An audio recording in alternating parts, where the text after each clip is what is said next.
Di hadapan pemimpin bisnis dan investor global, Jokowi menegaskan transformasi digital dan pembangunan infrastruktur jadi kunci kemajuan ekonomi Indonesia menuju era intelligent economy. Bagaimana membaca makna pidato Jokowi dan apakah ini menunjukkan Jokowi masih diperhitungkan di mata dunia?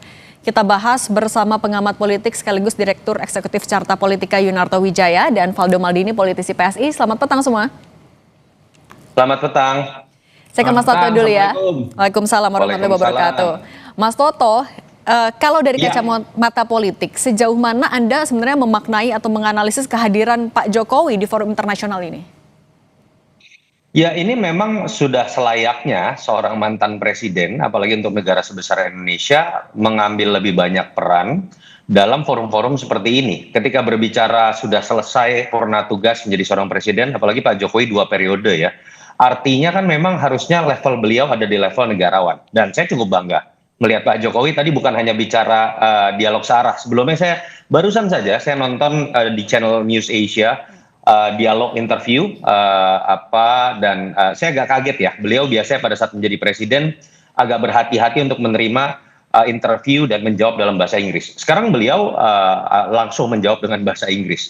Dan memang ini yang seharusnya dilakukan oleh seorang mantan presiden.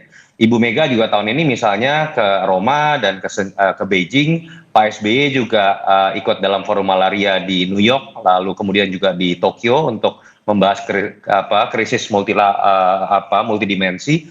Dan menurut saya ini yang seharusnya dilakukan oleh mantan presiden. Kita bicara di negara lain pun seperti ini, dan saya sangat senang melihat seorang mantan presiden menghabiskan banyak waktunya untuk sharing, berbicara pengalaman kerjanya selama 10 tahun tanpa kemudian kepentingan politik dan elektoral apapun.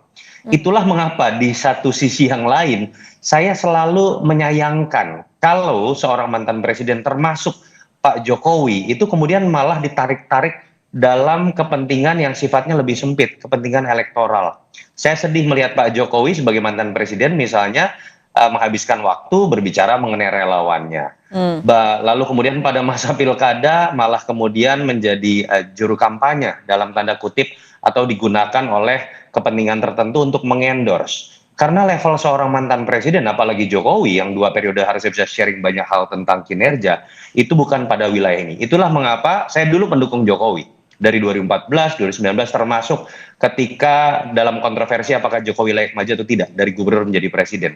Tapi pada titik kemudian Pak Jokowi menempatkan dirinya hanya menjadi sosok elektoral, lalu kemudian harus menghabiskan energi mendongkrak posisi anaknya menjadi wapres. Pada titik itu menurut saya seharusnya beliau bisa berkiprah lebih, dan saya berharap seperti apa yang terjadi di Singapura itu lebih sering akan beliau jalankan ke depan. Oke, kalau Mas Valdo sebenarnya dari beberapa poin yang disampaikan kan mayoritas adalah infrastruktur dan juga ekonomi. Sebenarnya apa yang mau dipamerkan Pak Jokowi sih di forum internasional ini? Iya, Mbak Cynthia. Dengan Cindy, Mas Valdo. Mbak Cindy. Ya Mbak Cindy, karena kan yang kita lihat bahwa ini adalah sebuah laporan kerja yang telah dilakukan, bukan glorifikasi apa yang sedang dikerjakan gitu. Jadi I've done this in the past 10 years katanya begitu. Jadi ini kan pesannya sederhana bahwa bukan pamer, bukan defensif, tapi bicara soal strategi dasar yang membangun ekonomi negara sebesar Indonesia gitu.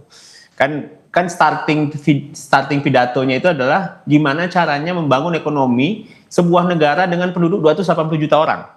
Nah, itulah yang harus dijawab oleh presiden yang ada di Indonesia, dan kami kira apa yang disampaikan Pak Presiden, Pak Jokowi adalah membangun fondasi terlebih dahulu gitu. Kan dia juga presiden ke-7 kan sebutannya. Kan nggak ada mantan presiden ya Mas Toto ya. Bu Mega pun presiden ke-5 gitu. Jadi ini sangat masuk akal membangun fondasi dulu, karena tanpa jalan, tanpa pelabuhan, tanpa listrik, tanpa internet, nggak ada tuh tadi bicara digital, ekonomi, startup tumbuh, QRIS dan sebagainya.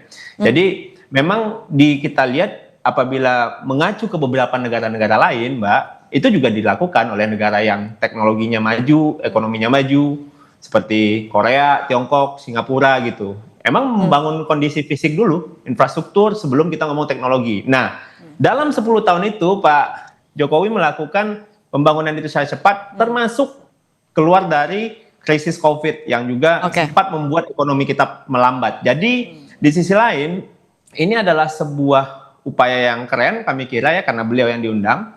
Nah, kalau soal elektoral, nantilah Mas Toto.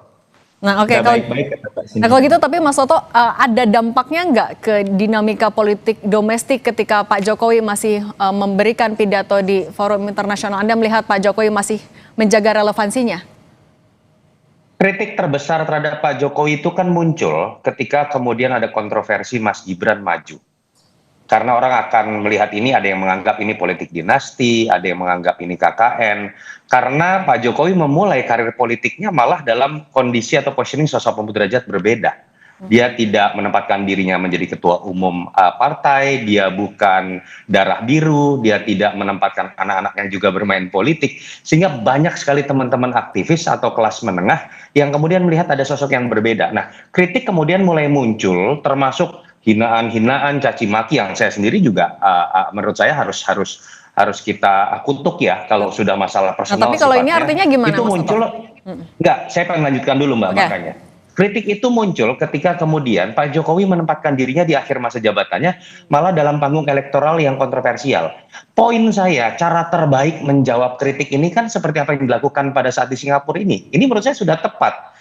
Jadi saya berharap Pak Jokowi sering melakukan kegiatan seperti ini, bicara sebagai seorang statesman, negarawan, dan kemudian makin menarik diri dari situasi politik elektoral yang menempatkan beliau memang akan selalu sulit. Kenapa? Anaknya masih jadi wakil presiden.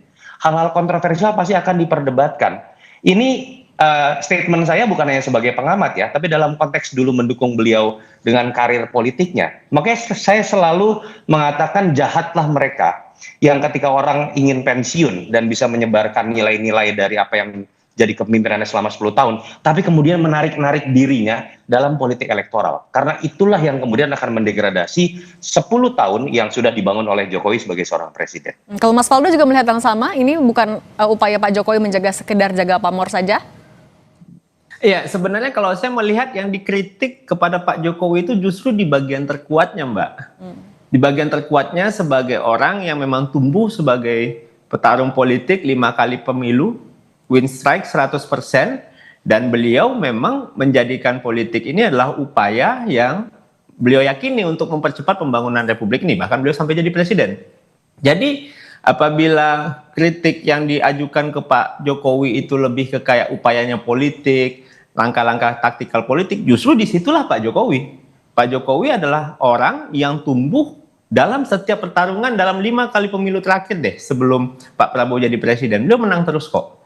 Jadinya apabila itu menjadi kritikan bagi teman-teman, mungkin Mas Toto dan kawan-kawan yang lainnya, ya monggo aja. Tapi kan Pak Jokowi suka tidak suka kita pahami sebagai seorang yang memang tumbuh dalam ekosistem yang namanya pemilu. Nah, ketika dikaitkan dengan itu bukan hanya partai, tapi juga ada talentnya. Ketika dikaitkan dengan kehadirannya di forum Bloomberg New Economy ini, Anda melihat ya memang tugasnya sebagai mantan kepala negara atau ada kaitannya juga dengan dinamika politik domestik? Kalau saya ngelihatnya dinamika politik domestik nggak serumit itu ya. Bagi saya sih yang dikritik sama netizen pertama, nggak datang sidang ijazah malah pidato di Singapura, kan itu satu. Yang kedua dibilang oh ini pencitraan, bukan memaparkan, padahal beliau adalah bagian dari Bloomberg board itu sendiri. Jadi memang yang sering dikritik juga belakangan nih, nyambung nih Mbak Cindy. Yang dikritik soal infrastruktur WUS, apalagi bandara dan sebagainya, regulasi, hilirisasi. Justru itu adalah yang membuat Indonesia dilihat oleh dunia dan yang itu diceritakan Pak Jokowi di Singapura ini. Jadi ini kita sama Pak Jokowi ini sering dikritik di dalam negeri, tapi diapresiasi di luar negeri.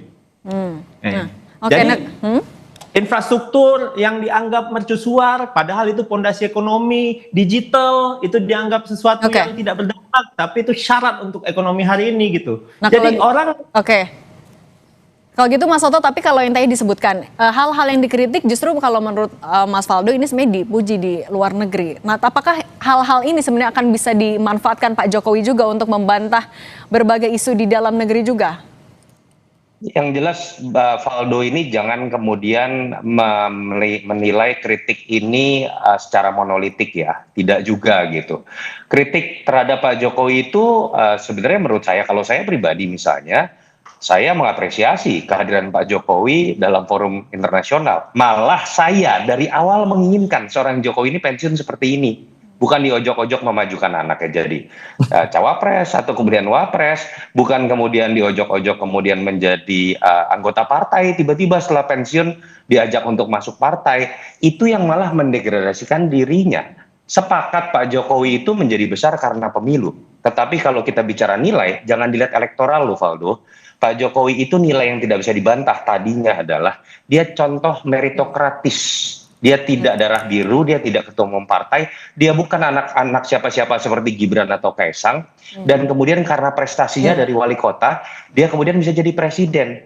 Titik itu yang menurut saya berbeda sudut pandangnya seperti yang tadi Valdo jawab. Jadi saya sangat senang Pak Jokowi menghabiskan waktu, mau habisin dari Singapura, mau ke Eropa, ke Amerika Serikat. Karena seharusnya itulah tugas dari seorang mantan presiden, berbagi tentang pengalaman kerjanya, bukan ngurusin relawannya, apalagi kemudian tiba-tiba malah masuk ke dalam partai yang seharusnya itu sudah lewat masa politik, kalau gitu, karena dia adalah seorang negarawan. Nah kalau gitu Mas Valdo, tapi bagaimana Anda melihat dampak dari pidato yang disampaikan Pak Jokowi jika dikaitkan dengan kepentingan dalam negeri juga? Singkat saja Mas Valdo. Iya, yang pasti kita itu kan kalau bicara kritik ya, ini mungkin harus lanjut lagi Mas Toto nih. Tapi intinya ini bukan sesuatu yang sinism lah ya. Nah yang jelas dari pidato itu kami lihat itu bukan drama ya, tapi itu adalah refleksi kebijakan Mbak.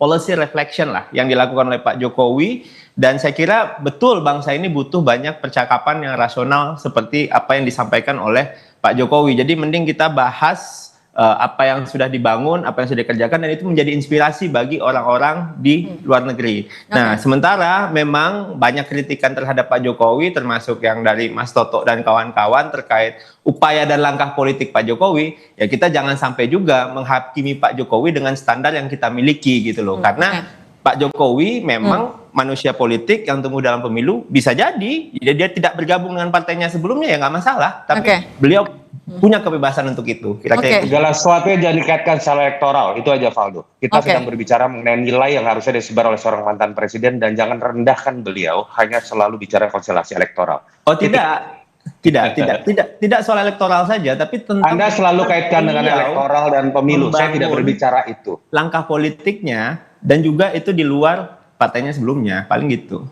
Itu Anda bicara elektoral lagi, kita bicara nilai. Kalau gitu. Mas Valdo Maldini, politisi PSI, dan Mas Yunarto Wijaya, Direktur Eksekutif Carta Politika. Terima kasih sudah berbagi pandangan di Kompas Petang. Sehat selalu semuanya.